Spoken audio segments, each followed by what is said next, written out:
Entonces, todo lo que anteriormente hablamos y todo lo que anteriormente vimos trataba sobre cada elemento particular. O sea, habíamos visto que la cantidad de electrones que tiene el elemento define sus propiedades, que mientras más electrones tiene, más grande es la radioactividad que va a tener y qué sé yo.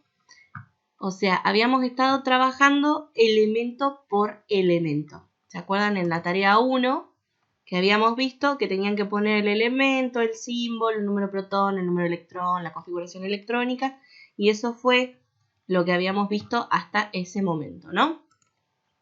Ahora, en vez de centrarnos en elemento a elemento, vamos a trabajar sobre la tabla periódica.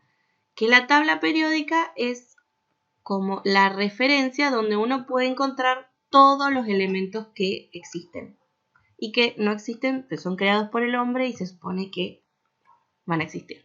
Bien, la tabla periódica es justamente nuestro cuadro, entre comillas, porque no es cuadrada completamente, pero es el cuadro que nos muestra cómo están ordenados los elementos en base al número creciente de número atómico.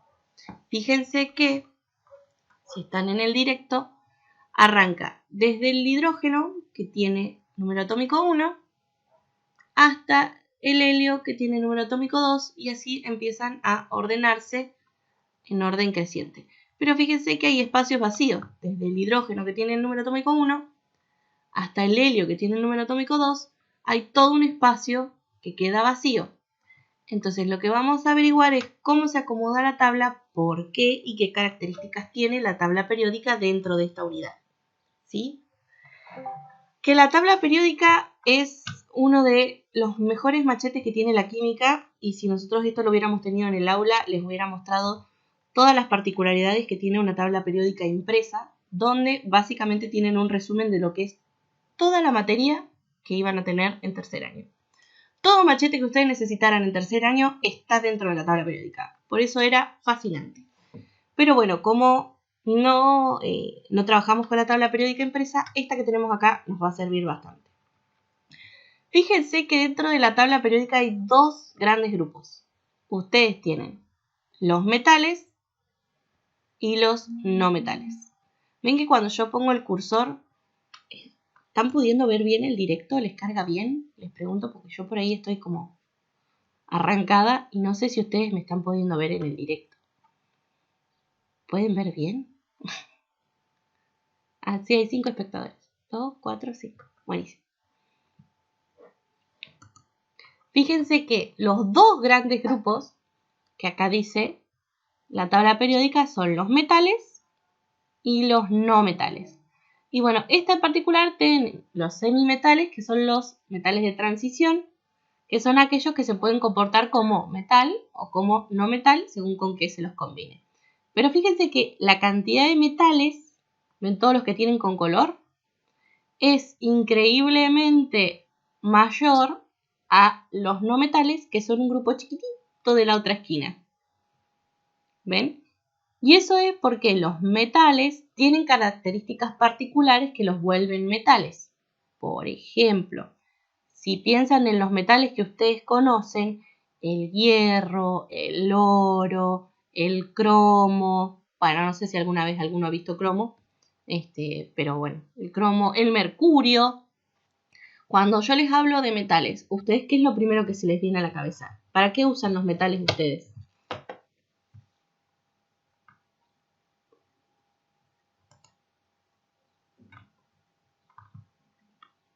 Chicas, ¿están o se durmieron? Les hablo bajito para no despertarlas.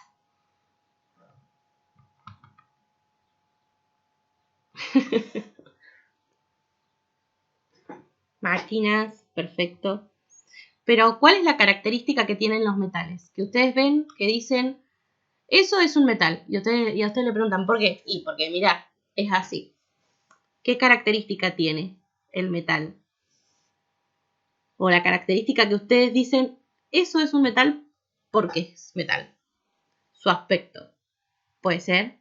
¿En qué sentido? ¿Qué característica de su aspecto? Si yo tengo por ahí un cubito de hierro y un cubito de carbón, ¿cómo sé cuál es hierro y cuál es carbón?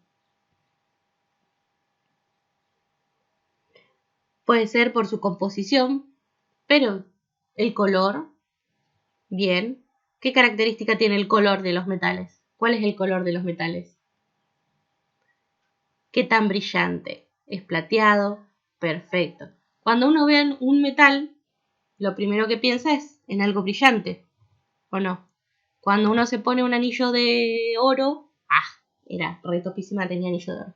Cuando uno se pone un anillo, que sabe que es de metal, porque brilla. Cuando uno se pone aritos, que saben que son de metal, porque brillan. Cuando uno ve un pedazo de chapa, que brilla. Si bien, bueno, no todos los metales son brillantes, una de las características de los metales puede ser esa. Tienen un brillo característico, como el oro, la plata, el hierro, bueno, el cromo también, más o menos, el zinc.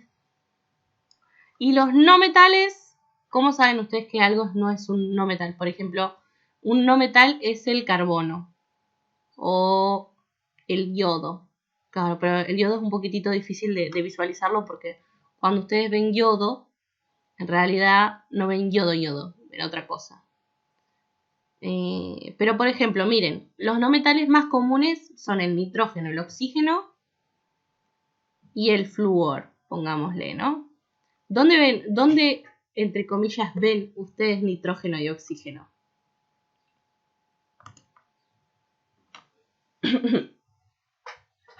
Oh, se me llevaron mi botellita de agua. Bueno.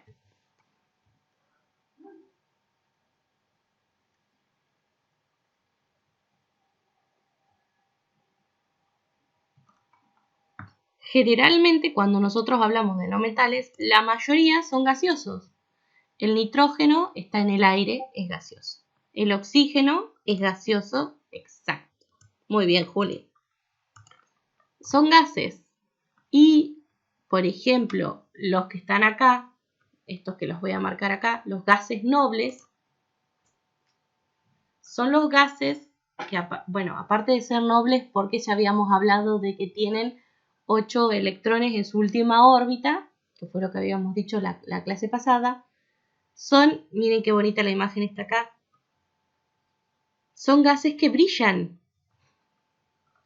Ustedes conocen obviamente el neón, que lo conocen por los tubos de neón, cuando van a, no sé si habrán ido al boliche o habrán visto los carteles de los neones luminiscentes, pero fíjense que los gases nobles tienen un brillo muy característico. De hecho, creo que hace 2 años estuvo muy de moda el neón, pues estaban todos los maquillajes con los neones, los pigmentos, los polvos, todo ahí con neón y flúor. Bien, entonces, la mayoría de los no metales son gaseosos a temperatura ambiente. Ojo ahí, temperatura ambiente que es primordial, porque no significa que sean gaseosos siempre. Y fíjense que después tenemos algunos que son sólidos, que son los que están cerca de los semimetales o los metales de transición, que son el carbono, el fósforo, el selenio y el yodo. El fósforo, por ahí, bueno, no sé, ustedes son muy jóvenes, son muy niñas, pero antes cuando uno tenía contractura compraba unas barritas que eran amarillas, que se pasaban por la espalda y supuestamente donde vos tenías un nudo, la barrita se partía, que eran barritas de azufre. Eran unas barritas amarillas, no sé si alguna vez las han visto. Yo debo tener alguna guardada, después se las muestro si quieren.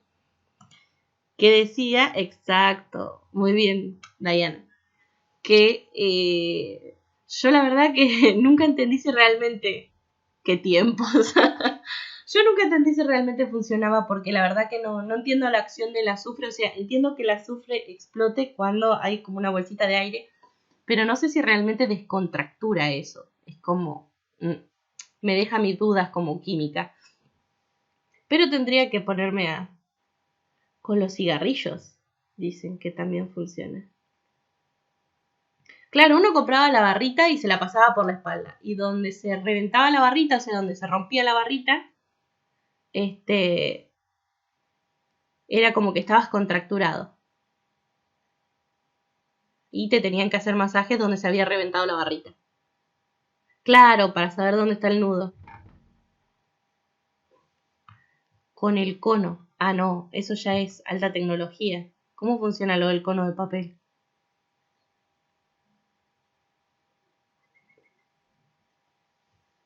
Esa es tremenda. El azufre sí, siempre es amarillo. De hecho, si ustedes ven los residuos volcánicos, tienen como un colorcito amarillo. Sí, decirlo, ¿cómo funciona el cono? Es agarrar un papel o un diario. Por lo general nosotros nos hacían cuando se nos tapaban las orejas o teníamos dolores musculares. Se agarra un papel, lo hace en forma de cono y después en la puntita más grande se le enciende fuego y eso se va bajando todo el fuego. Cuando explota, por así decir, el fuego, es porque está lleno de aire, y si no, cuando se apaga de golpe es porque está saliendo todo el aire también. Y después, una vez que todo esté quemado, te va a quedar como todo amarillito, eso también. Wow.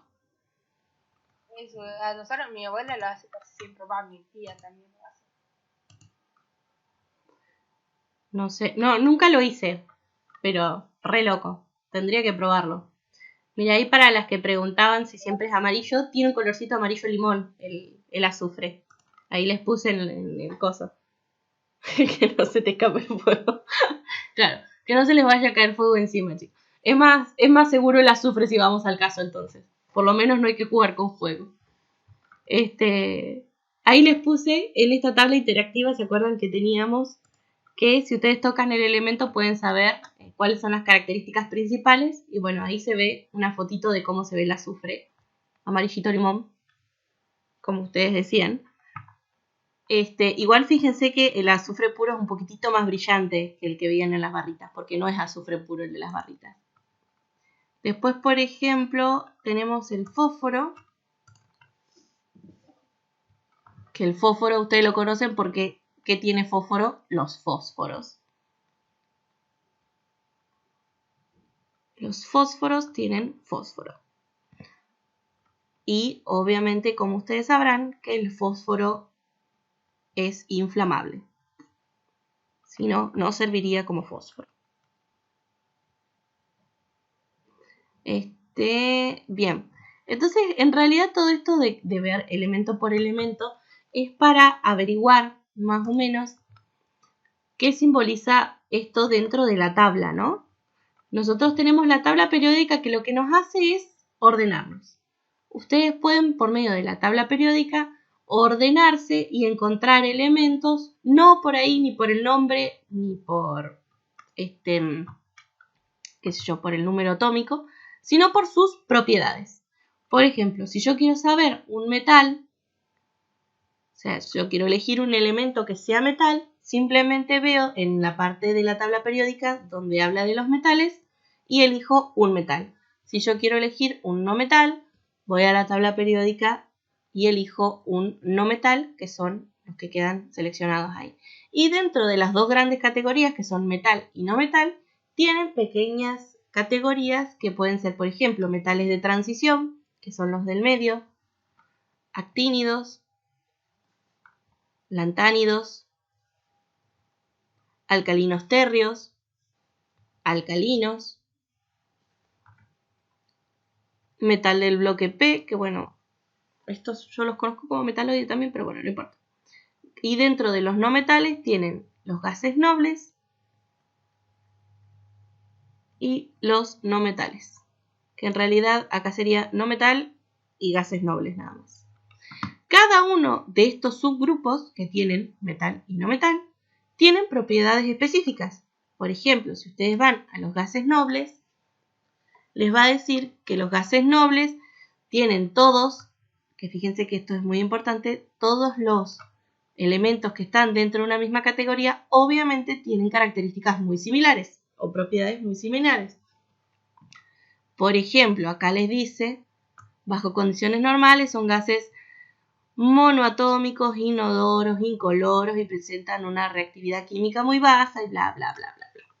Cada subgrupo tiene sus propiedades, que bueno, la idea no es ponernos a ver las propiedades de cada subgrupo, pero saber que si hay un subgrupo, hay una propiedad específica de cada subgrupo.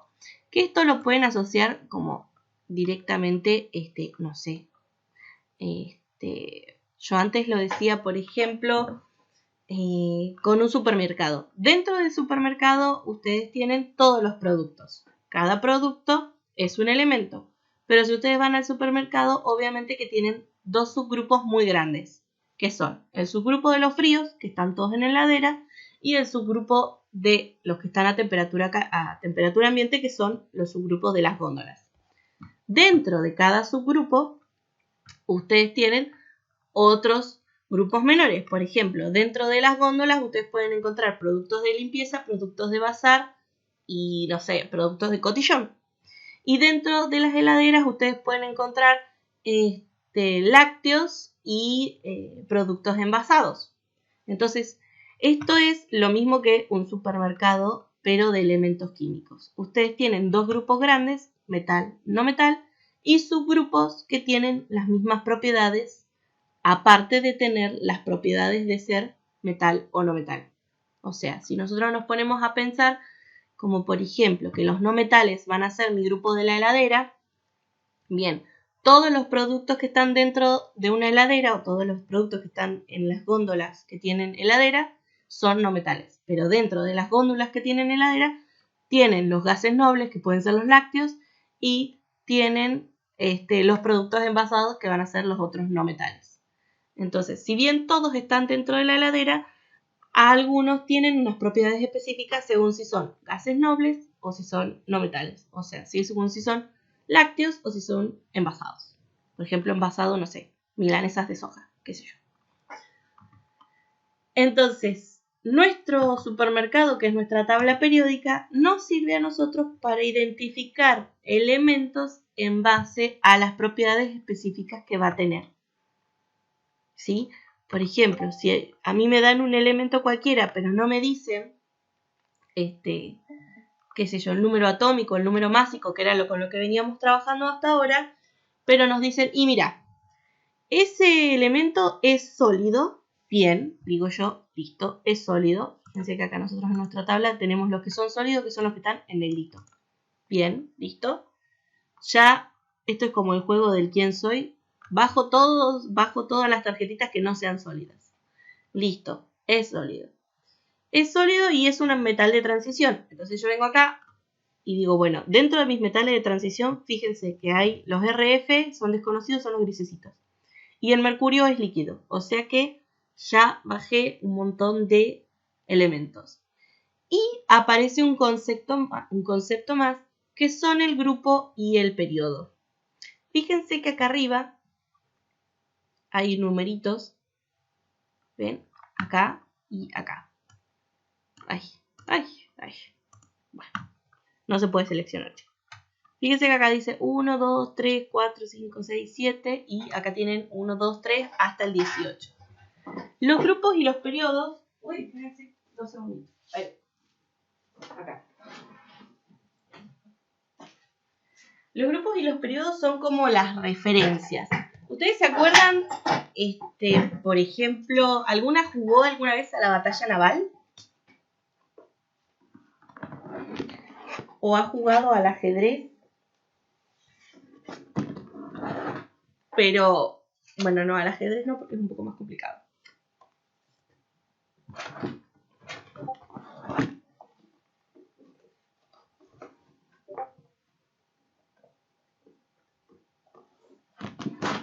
Ay, están escribiendo ahí acá. Sí. ¿Vieron que cuando uno juega a la batalla naval, a ninguna de las dos? Cuando uno juega a la batalla naval, dice, no sé, A5. Y entonces ustedes buscan la referencia A5 y así pueden saber dónde se encuentra el barquito o a dónde le está diciendo la otra persona que está el barquito, ¿no? Bueno, nosotros acá tenemos grupos y periodos como referencia en la tabla. Exacto, muy bien, Vicky. Lo mismo se puede hacer con la tabla. Pero aparte de que se puede hacer eso, el grupo y el periodo de la tabla periódica nos da un dato extra. Nosotros acá tenemos el grupo, fíjense, 1, 2, 3, 4, 5, 6.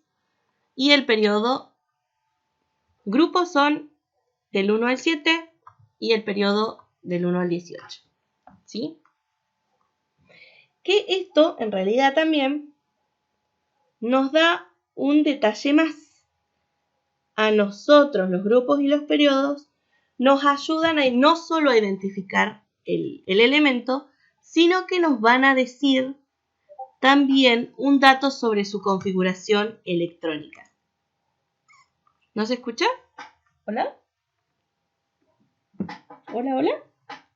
A ver. ¿Se me desconectó?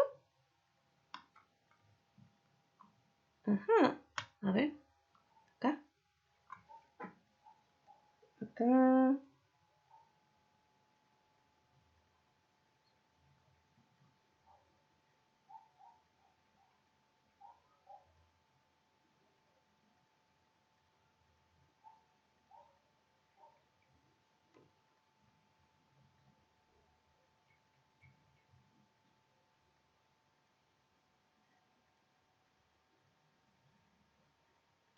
Esto. Ahí. ¿Ahí se me escucha? ¿Ahí me escuchan? Estaba yo revisando a ver si no era mi internet.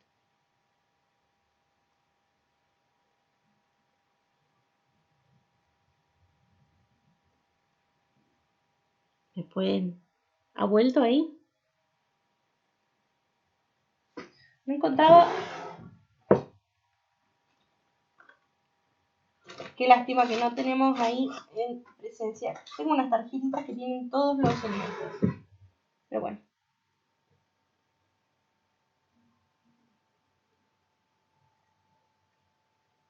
Bien.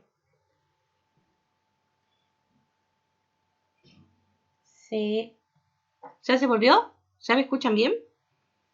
Bueno, yo después corto toda esta partecita en el video. Bien, buenísimo. Volvamos entonces. Habíamos dicho que las referencias en nuestra tabla periódica son el grupo y el periodo.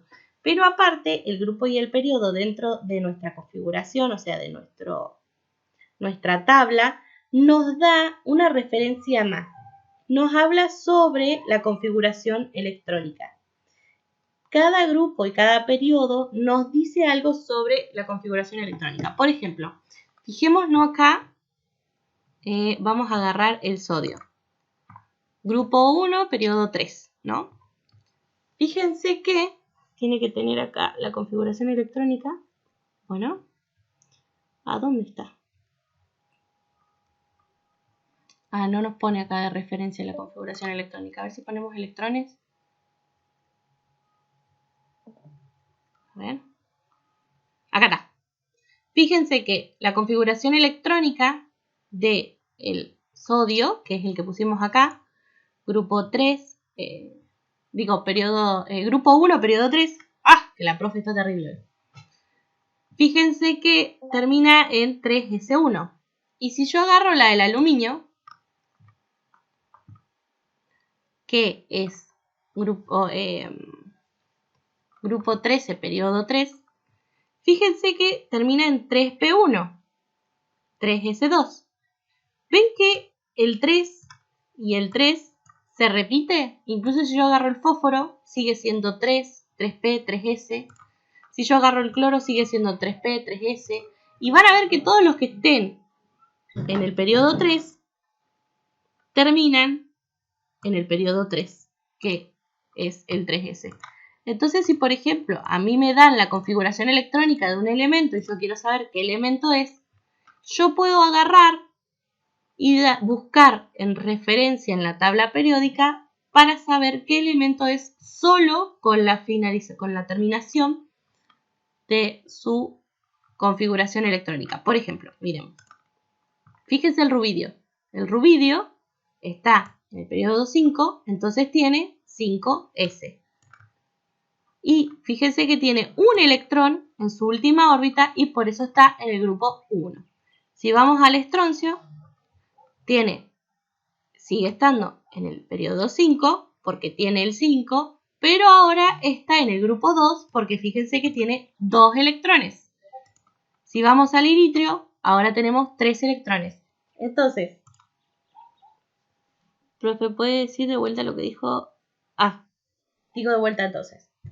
El grupo y el periodo nos da una referencia sobre la configuración electrónica del elemento o viceversa. Por ejemplo, si a mí me dan la configuración electrónica de un elemento, yo puedo buscar ese elemento en la tabla periódica solamente con la configuración electrónica. ¿Por qué? Que espero que no se les esté cortando. Ahí está. ¿Por qué? Porque a mí el periodo me lo define el número en el que se encuentra en la configuración electrónica. Y el grupo es la cantidad de electrones que hay en la última órbita. Fíjense que la configuración electrónica del itrio,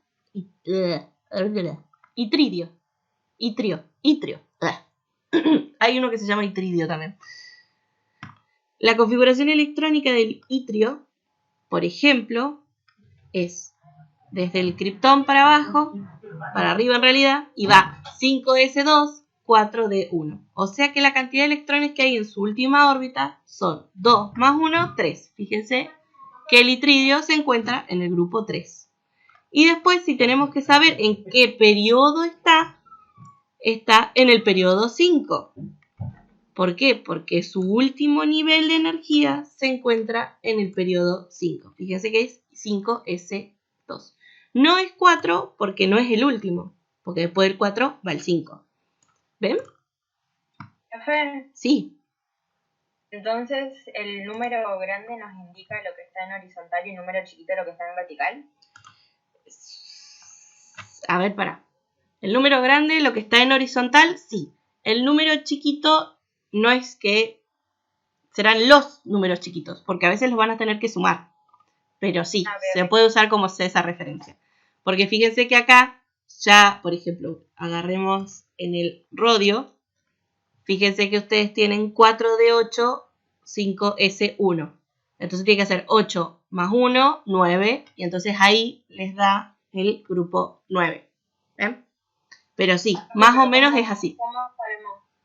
¿Cómo sabemos cuando tenemos que usar solo el número o cuando los tenemos que usar? Porque si van a usar esta tabla periódica, sí o sí lo van a tener que sumar. Fíjense si se ve acá en donde dice configuración. Después del criptón siempre se elige la configuración electrónica externa. Qué tranqui. Vamos a ir ampliando. No te entiendo. No. Entonces, ¿cómo lo van a saber? Porque fíjense, cuando ustedes arman la configuración electrónica, la última, acuérdense, esperen, lo vamos a hacer acá de ejemplo en el pizarrón para que se vaya entendiendo mejor. Es complicado, es complicado. Por ejemplo, nosotros tomemos la configuración electrónica, vamos a agarrar el vanadio, que es un poco más chiquito, y esperen que la vamos a copiar directamente, así no tengo que... Pero, che. Bueno, no me deja. Bueno, no me deja.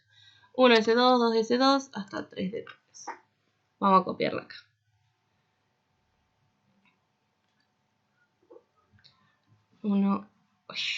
Hoy me anduvo re mal esto. Ahí. 1s2, 2s2, 2p6, 2p6, 3s2, 3p6, 3s2, 3p6 y 4s2, 3d3. Pucha, control Z, es acá 4s2, 3d3. Perfecto. Fíjense que si yo tengo solamente la configuración electrónica de un elemento, ¿no? A ustedes le dicen, bueno, averiguame qué elemento es este. Me dan esa configuración electrónica. Ustedes tienen un montón de maneras de hacerlo. Por ejemplo, pueden sumar todos los electrones y decir, bueno, si yo sumo todos los electrones, a mí me da 23. Entonces, mi sumatoria de electrones es 23 y por lo tanto el número atómico de este elemento es 23. Entonces voy a la tabla periódica, busco el elemento 23 y lo tengo. Listo, dijeron vanadio. O pueden agarrar la configuración electrónica externa. ¿Cuál es la configuración electrónica externa? Aquella que empieza desde la capa más grande. Fíjense. Cuando ustedes van armando la configuración, acuérdense que de repente se empiezan a superponer capas, como acá. ¿Se acuerdan que esto lo habíamos visto? Nosotros tenemos la capa 1, la capa 2, la capa 3, la capa 4 y después aparece de nuevo la 3.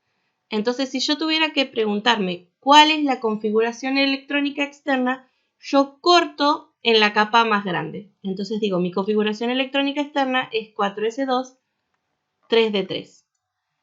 Y si yo tengo que guiarme siempre por la configuración electrónica externa, yo digo, bueno, la capa más grande dentro de esta configuración, ¿cuál es? El 4.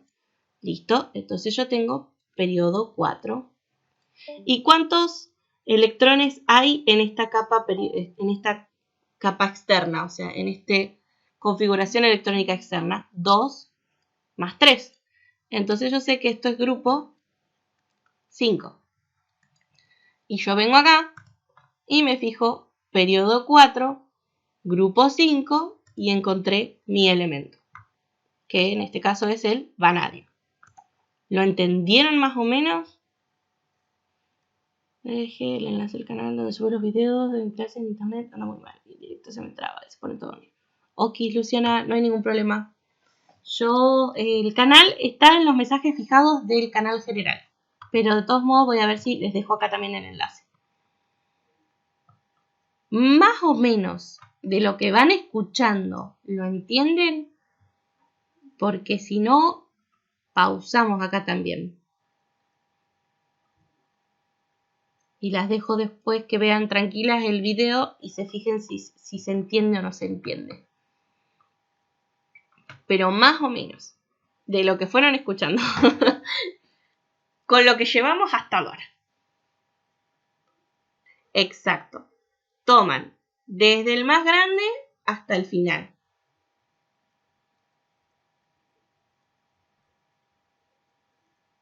Ok. Uy, hoy el internet anda full, chicas.